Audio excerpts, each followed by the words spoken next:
Hello and welcome to World Class. This time we have come to visit the beautiful Spanish city of Barcelona.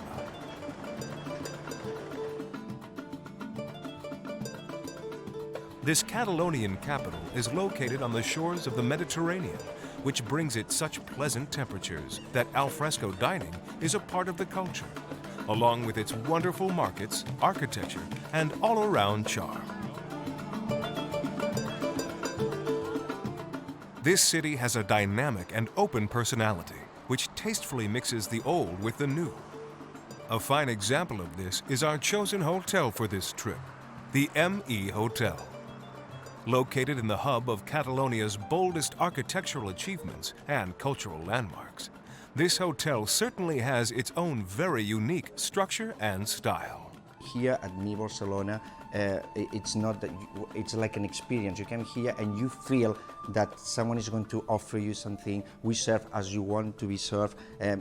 We make an special aura for our guests. Unquestionably, the ME Hotel Barcelona is the most fashionable hotel in the city. The hotel has 258 rooms. We have a conference and meeting rooms also. We offer a spa. We have a nice terrace with a swimming pool. And we have two restaurants, one is the gastronomic restaurant located on the 24th floor. And we have a club managed by Angels and Kings.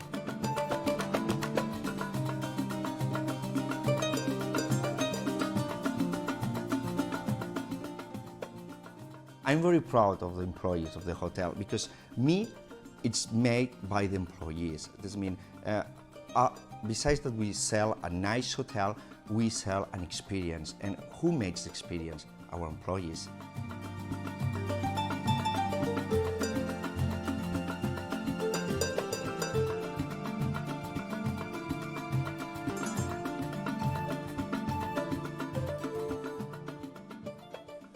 I believe that this hotel, rather than just the physical attributes of the building, offers an experience to its guests. It is much more than a hotel. Regular hotel chains, regular hotels, just focused on the hotel side of it. We are a hotel. Our main business is bedrooms, and we focus on doing what the client wants as soon as possible and on the best possible way. If you feel this way, you come here, we try to make it like you come here and you make your own stay, you be yourself, and then enjoy what we offer you physically. But more than that, get to know our staff. Let us know your name, let us know who you are, let us know how you like it, and let yourself enjoy the staff. Here we want the staff, we want the guests to know the name of the waiter, to know the name of the receptionist. We really want them to have this personal relationship with us. And the ME Hotel certainly has a personality all its own, as it stands high above the surrounding buildings, looking as though it may even topple due to its unique off-balance design. The location of the hotel is perfect for our property and for our concept. The area is actually not so far away from the center of town. If you go to the beaches of Barcelona, it's only 5 minutes, it's 5 blocks away. If you actually take the subway or if you go walking, the hotel is basically in the center. It's just 4 stops away from downtown Las Ramblas, and it's just 15-minute walking if you go to downtown from here. And walking is exactly what we decided to do. So we took a walk down to the Gothic Quarter, which years ago used to be known as the Cathedral Quarter, and is arguably the most handsome part of ancient Barcelona.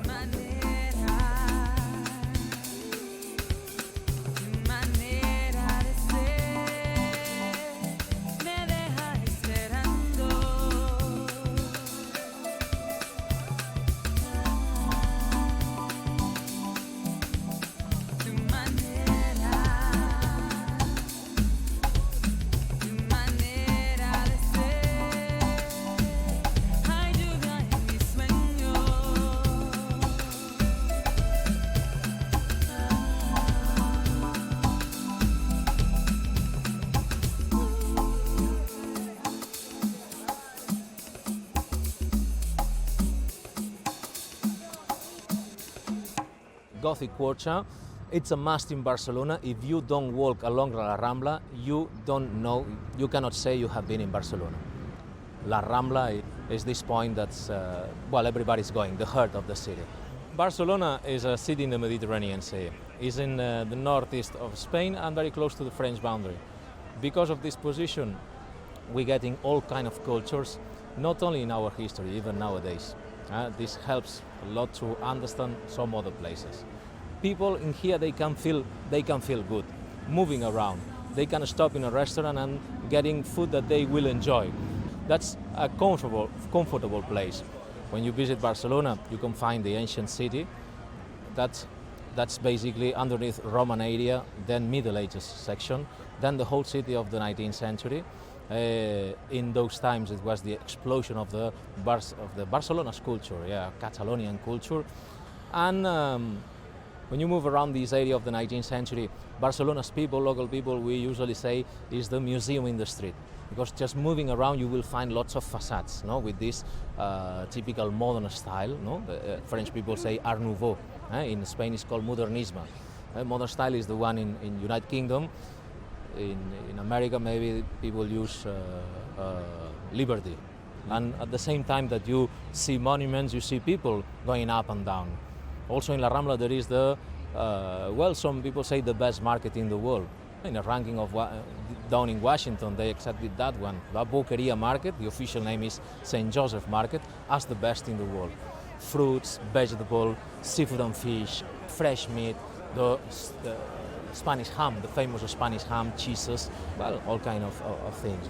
Barcelona was founded by Romans as a Mediterranean city. We are basically Mediterranean people.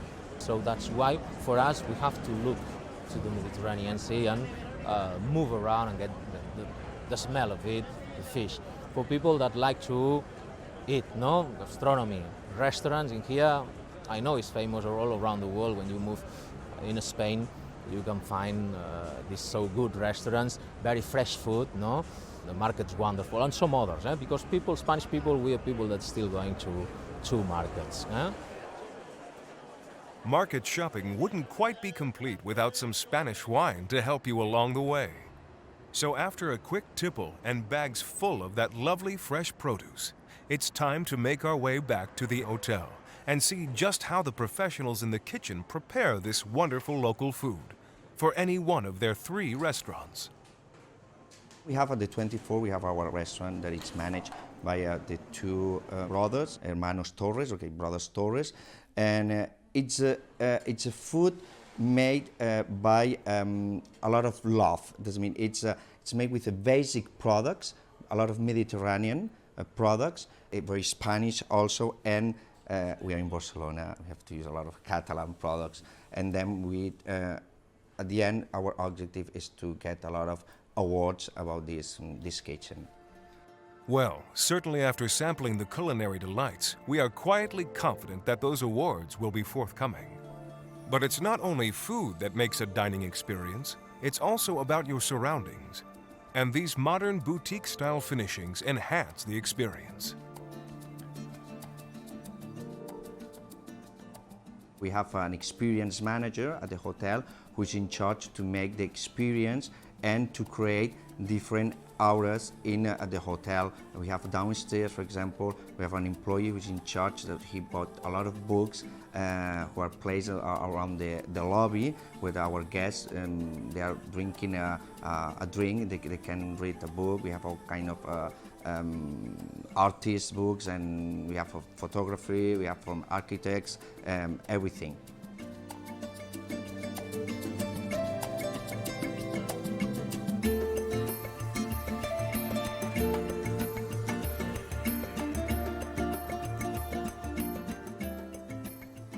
In addition to being a major port and industrial center, Barcelona has a distinctive language and culture, along with an impressive architectural heritage that includes the old City Hall building, the Episcopal Palace, and the splendid Palace of the Generalitat, the site of the Catalan government. But the city also boasts the work of the modernist architect Antonio Gaudi, who gave Barcelona the better share of his works of genius. These include the unfinished church La Sagrada Familia, Park Güell, and here, the Casa Batllo. They contract the most extravagant architect of those times, no? Gaudi. Sure, the family, the owner, well, they were not sure about what Gaudi would do. But actually the building exists before Gaudi. Gaudi remodeled, absolutely. No, this is very classical. When we observe properly the frames of the windows, we can see that they are very straight lines, no, very square windows. Gaudi give organicity, give plasticity to the building. For Gaudi, buildings, they are alive. So when we look at the facade, a lot of people say that we have the sensation to look like at a dragon. At the top of the building, there are like the scales of a dragon. That there is a cross, no, that looks like the sword of St. George killing the dragon. The image of St. George is going to be repeating here. St. George is the patron saint of Catalonia. No? In the Middle Ages, St. George appeared on a white horse fighting against Muslims. But we can use the imagination. It seems that Gaudi want to explain that that was the representation of a carnival, but now popularly in Barcelona, everybody say that looks like this dragon, because a dragon for us is symbolical. No? As St. George, as the patron saint, no, well, we like to always have this symbology in Barcelona. And in that house, we have the balconies that look like skulls, the skulls of the people that dragon have eaten. At the first floor, looks like the mouth of a dragon opening to eat us. No? Even we can see at the glasses of the windows, we can see like the bubbles of the dragon, ready to eat us. It has been said that the Casa Batllo provided Gaudi with the important opportunity to produce one of his most poetic and inspired artistic compositions. Now, going back to our slain dragon that's on the outside, he may well be dead, but you are left in no doubt when entering the Casa that the interior of this building is very much alive.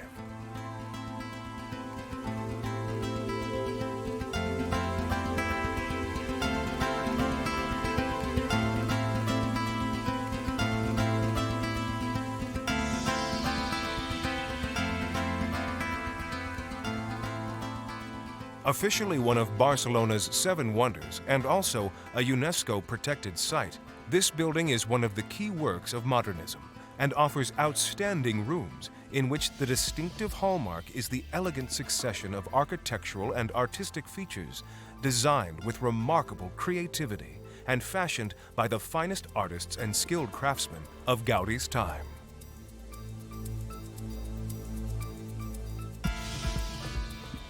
Make of it what you will, but this room may have more in common with a steam room than that of a cozy lounge with rugs and an open fire. No doubt Gaudi had a plan for this, but we still aren't sure what that might have been. So, into the mouth of the dragon and one of the larger rooms to be found in the Casa, which gives commanding views of the streets below, and although lacking in furnishings, it allows you to get a feel of how this great architect's mind worked.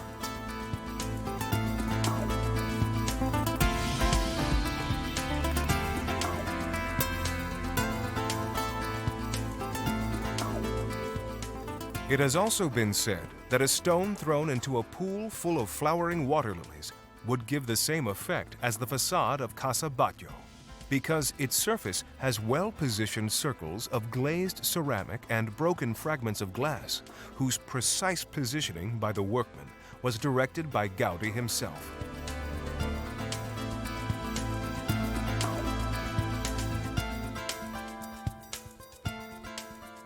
So now it's all about our hotel. And we return to visit one of the higher floors, where the large decking area gives way to an impressive pool with views, where sipping at cocktails while soaking up the Mediterranean sun would most certainly not be out of the norm. It's up here that you really get a chance to put your tired feet up and reflect on the day's sightseeing and shopping, and plan the rest of your stay in this city of artists. But if that sounds too much like hard work, then it might just be a better idea to head to the hotel's spa area, where the magical hands of the ME Hotel's masseuse will rub all your worries away. The YHI Spa is a zen-like sanctuary with soothing aromas and mystical music, which is perfect to calm the body and pamper the senses. We have 60 rooms that they are placed at the level. This means the level is a special service, a VIP service that goes from the 20th floor to the 29th. Okay, they have a private reception, and is where are located all the suites, urban suites, love suites. The difference between urban and love is love, it's just made in one space, and the urban, it's separated by a wall.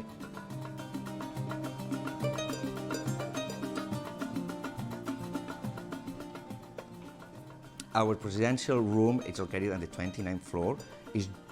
All room is the same floor. This means you have a three-part, it's 2 rooms, and 1 living room and a big bath. That is, all the walls are made by glass. This means you can see all the city view when you are inside of the bath.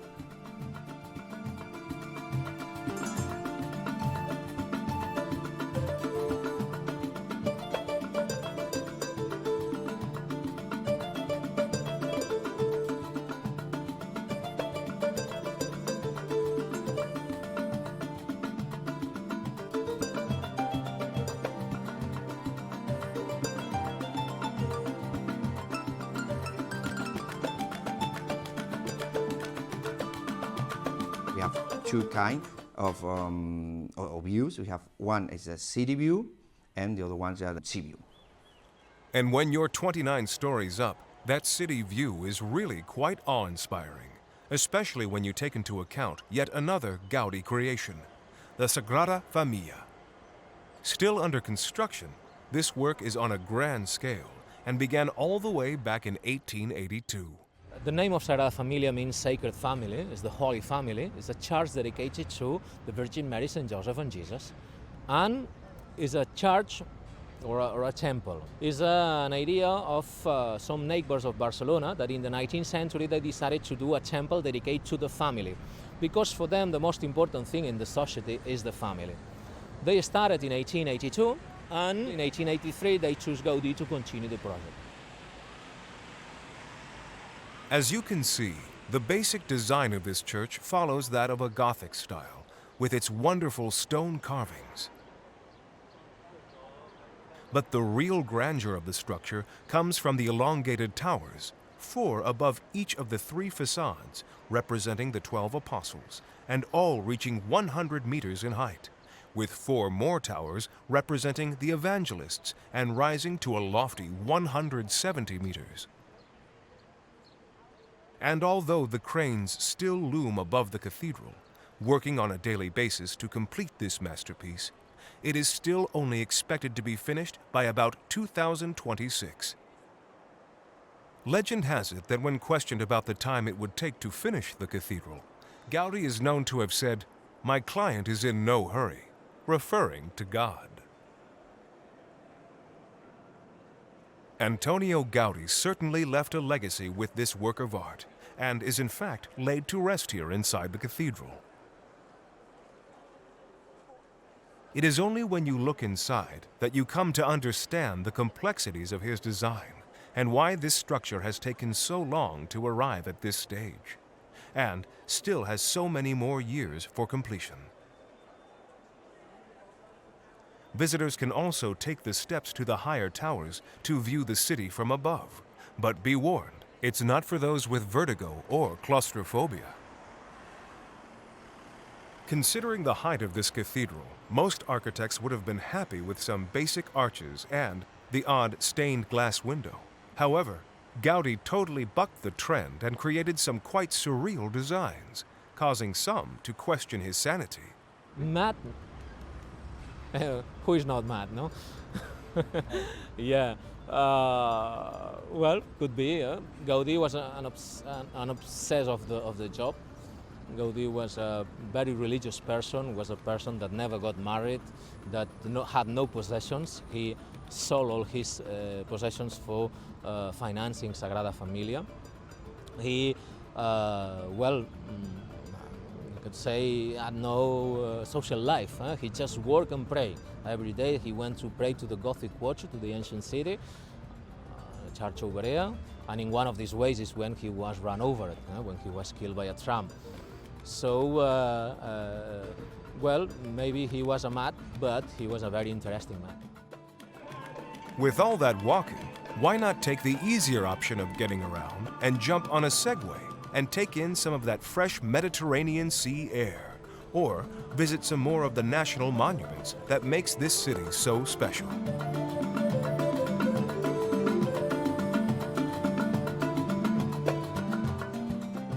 But as the day is getting on, maybe a relaxing visit to the beautiful Park Güell would be a good idea. Originally built for the Barcelona aristocracy, but now open for everyone, this park contains many amazing structures, from dragons to twisting rock pillars and multicolored tiled mosaic seats, all designed by, you guessed it, Antonio Gaudi. Boy, he certainly made an impression on this city.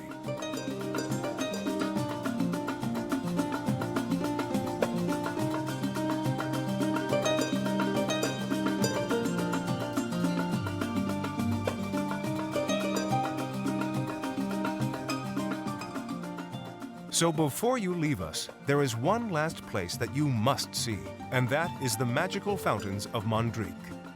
Built all the way back in 1929, it took only 1 year to complete with a workforce of 3,000 men. But now thousands more can enjoy this magical display of water, color, light, and sound.